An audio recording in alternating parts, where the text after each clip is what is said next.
Are you living in the past? Or maybe you're thinking about the future and worrying. Do people tell you, be present, live in the now? Well, you're in luck because today's episode is the power of now. This is the Existential Stoic podcast. I'm Next week Randy. we'll be That's doing The Danny. Secret. Absolutely. So, I'm not going to give any hints as to where we're getting the titles from our recent episodes, but what do you think? Is there something to living in the now?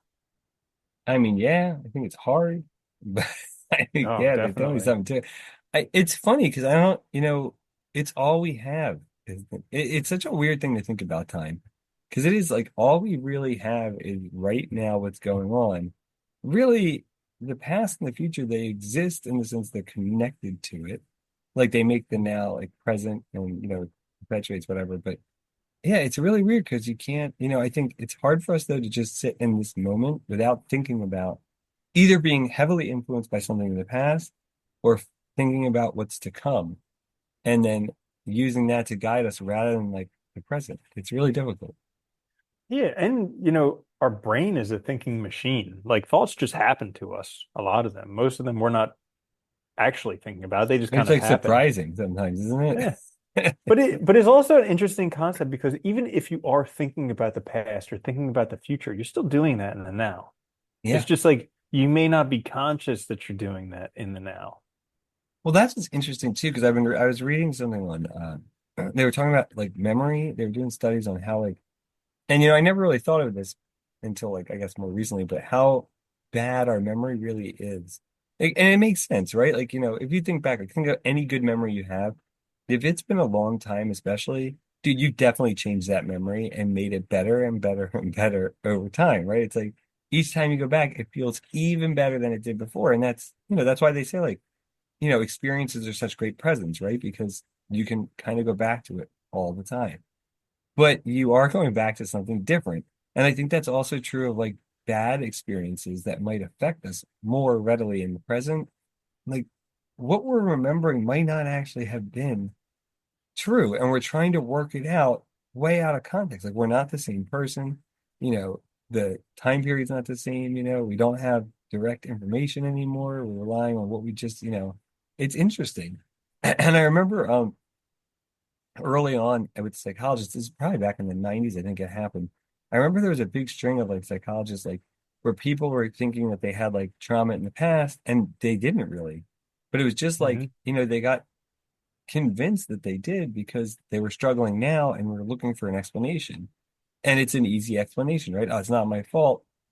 And I don't want to belittle anybody that does actually have trauma in the past, obviously, but like, it is something that's possible because it's easy to convince ourselves that something was true if it explains the present. Because what we're really looking for is like an understanding of now. Yeah. And okay, so it makes me think because like the a lot so a lot of people have trauma in their past. And it's not like most people are intentionally trying to harm others. Most Anything. people. Some Yeah. people are, but most people are not. For the most part, people are generally good. But it's like, how does this stuff happen anyways? It makes you wonder. Because we don't know what we're doing. Hmm. And it's easy, we don't. It's not like that Bill Burr scene where you need a billboard that says like "Don't beat your wife." Yeah. I think Oh, it's so that's what you're supposed to do. Ah, I yeah. got it. It is funny that no, it Yeah. is. It's like, I don't think we really know and we're not like it takes effort to be aware of other people and what they're feeling and how they're experiencing something.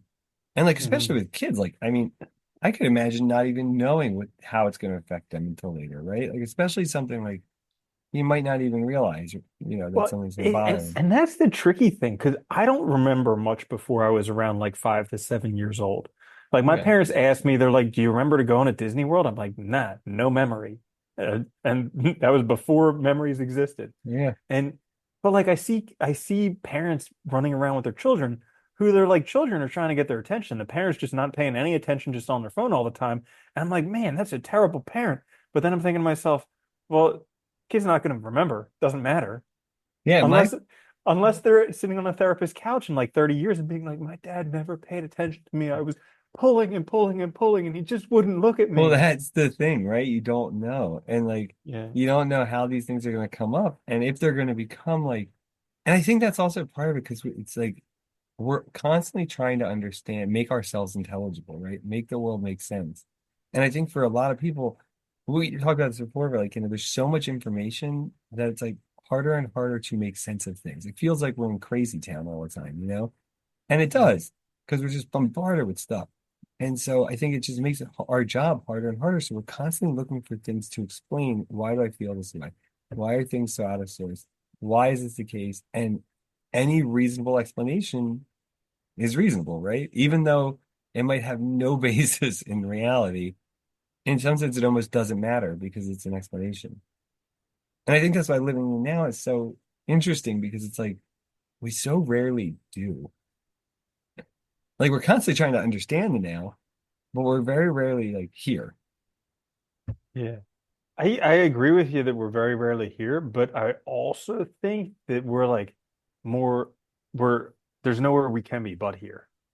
And like even though even see like this is I mean we just did an episode on the subtle art of not giving an F. And this is one thing that grinds my gears is like the marketing of being here and now. No, I Like know. the freaking like ego trip that people get from being better from being more enlightened than everybody else. I'm mindful. I practice The mindfulness, woke man. Yeah, culture, everything. Because it's like, I mean, I just spoke with some dude who did one of these Vipassana retreats. And like, I don't know what which is that like is. it's a 10-day meditation retreat, but it's like it's kind of like the grind version of it, where they make you sit for like 12 hours a day, not move, not do anything. And so Which is like actually counterproductive. well, I mean, But it can be. after after you get over the pain and everything, yeah, it's awesome and like it's cool. But this dude was on a total ego trip about being like more woke than everybody else because he's done like five of these things and that's harder than anybody else can do. And now he helps guide these things. And I was just like, this is the reason why I personally don't want to do it because I got to Yeah. deal with people like this who are just so woke that it's like hard to be in their presence. But you know Like, what's should funny should though? I bow down to you? Like, But you how know do I what's start meditating? but what's funny is they're doing it for all the wrong reasons. That's what Hmm. cracks me up is like if you read Buddhism and stuff like that is the wrong reasons to get into it. Hmm. Absolutely. Because like one, you're not even getting what you're supposed to be getting out of it if all you're focused on is how woke you are, how awesome you are from doing this thing, you know? And it's funny.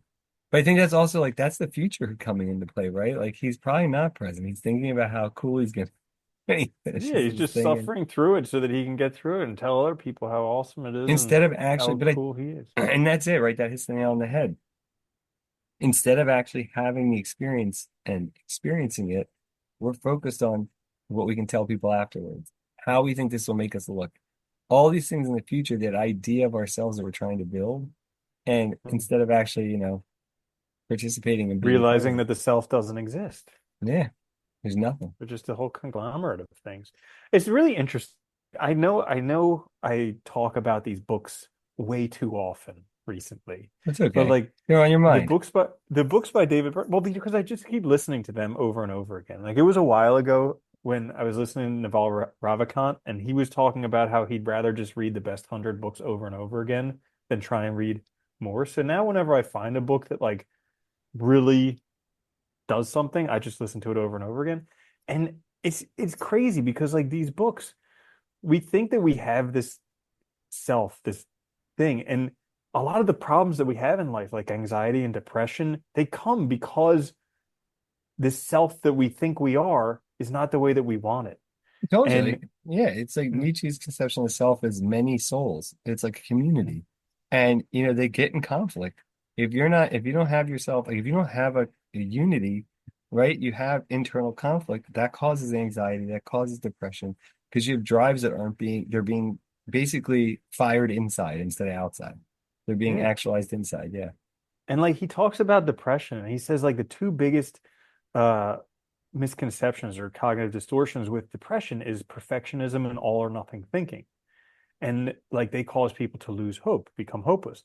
And it's crazy because like with both of those, perfectionism and all or nothing thinking, they're very related.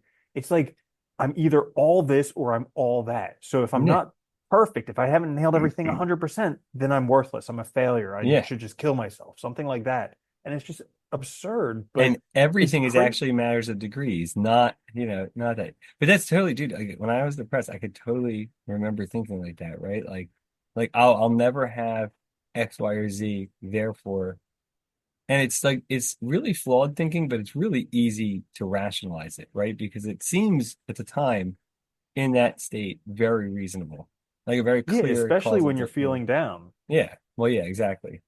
Yeah, I would Yeah. never think that if I was not feeling Yeah, depressed. because it doesn't make sense. But when you're feeling down, it's like that makes perfect sense. Like it happened to me the other day where I had something that wasn't going as well as I wanted it to. And I got into this like all or nothing thinking. I was like, well, if that's not going right, then everything's just worthless. And I completely disregarded everything else in my life that's going great. And I was Yeah. just looking at this one thing, and It's I so was like, easy to though, isn't it? yeah, Yeah. And that's holy like freaking that cow. that's that need for explanations, I think, and understanding. And like we reach so far beyond like the now for like these answers when we don't half the time we don't even need them. I think that's the other problem. But yeah, Mm. yeah, it's crazy, isn't it? Yeah, but it's hard to be a human. It is. I think Oh, and that's the here's the only other thing thing. we've learned after doing this for 400 and some episodes. It's Yeah, it's challenging hard to being be a a human. person. But the good news is it's just like it's a flash in the pan, you know? Might The not feel the like it, amount of but it time that we're is. here for, I know all.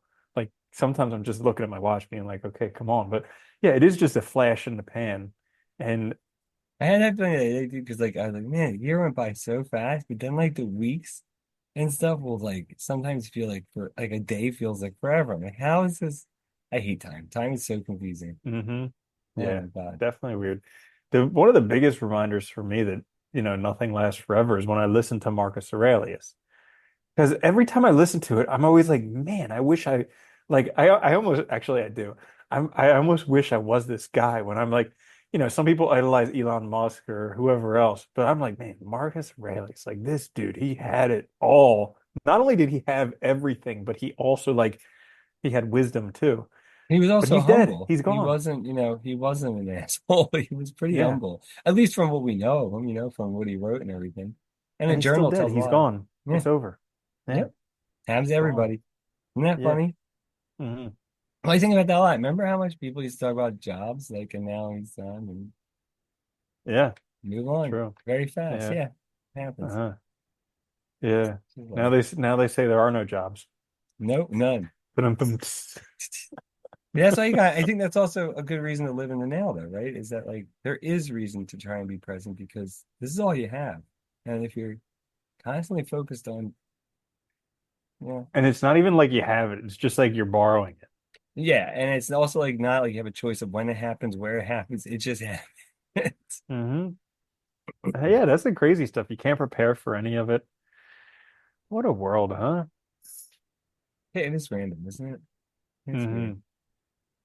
Hmm. Yeah, crazy. So, anyways, that's all for this episode on the power of now. Because if you live now, you will be very, very powerful. But if you don't, then you're a total loser, and you should just get a book that teaches you how to live in the now. Yeah, So all or that, nothing. yeah, that is all for this episode. If you enjoyed it, if you're still around, we do have hundreds of other episodes on YouTube, wherever you get your favorite podcasts. You could have a whole road trip listening to us, maybe learn a thing or two. We always love listening to our old episodes because they're great for They whatever we're are going through. Somehow, between the two of us, we tend to know a lot, but at the time that we need it, it's gone. nothing. So I know. fortunately, they're there on YouTube or wherever. Until next time, this is the Existential Stoic Podcast. I'm Randy. That's Danny. I'll see you later, Danny. Later, Andy.